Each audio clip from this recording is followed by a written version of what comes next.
It looks like Trump and the Republicans are more than happy to turn us into a police state. The Trump backed bill has been passed by both the House and the Senate. As I said the other day, Lisa Murkowski ought to be ashamed of herself saying she voted for the bill, even though it was a terrible bill, and she was hoping the House would vote it down and send it back to the Senate with amendments. She has no soul. She has no leadership skills. She has no gumption to do what's right. And this in exchange for some small benefits to the state of Alaska, while she's perfectly happy to screw the rest of the country. It's disgraceful.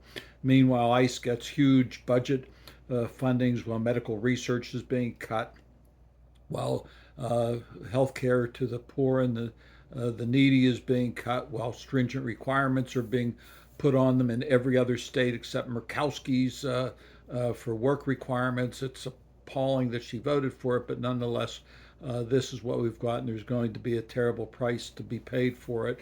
We seem to have reached the point in our society where a lot of people, particularly the elected representatives, don't care about the poor and the needy and the children. They care about themselves, and they care about it in two ways. They seem to care about it because they get some direct benefit of it, like the representative, I think, from Texas who owns a gun shop, who had put in a provision that the tax on silencers is to be abolished. It's absurd, but there you go. It's somebody gets something for it that the rest of the country desperately needs. A lot of silencers in the country, no tax on them. Tell me the benefit of that. I'd really like to hear that one. And meanwhile, the rich get richer and the poor get screwed.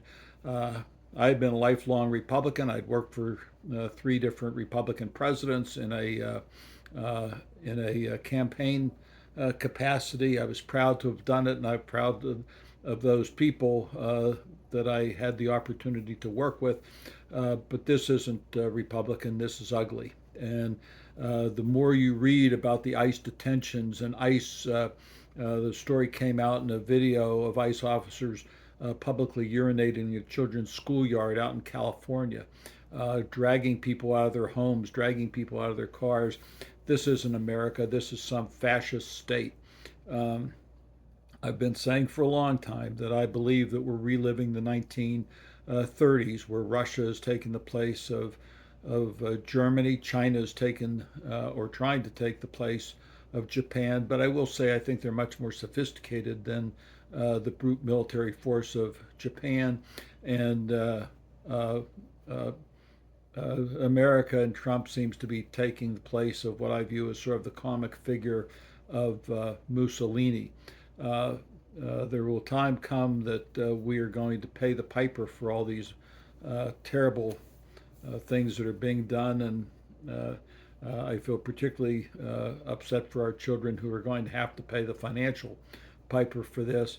But the fact that you would have a heart and soul of a country that won't help those in need and won't protect those in need the most uh, is really appalling. And I know that it's his money and he has the right to spend it any way he wants. But for Jeff Bezos to spend for a second, I guess, his second wife, some staggering amount of money for a wedding in Venice simply points out the where the priorities lay in this world for some of the people with the most amount of money. I think it's a pity. On the other hand, there are people that I hold who have that type of money in very high regard, such as Mark Cuban and Bill Gates, who put their money where their mouth is and put their money to good use to help people mostly in need. It's a crime, in my view, what's happening.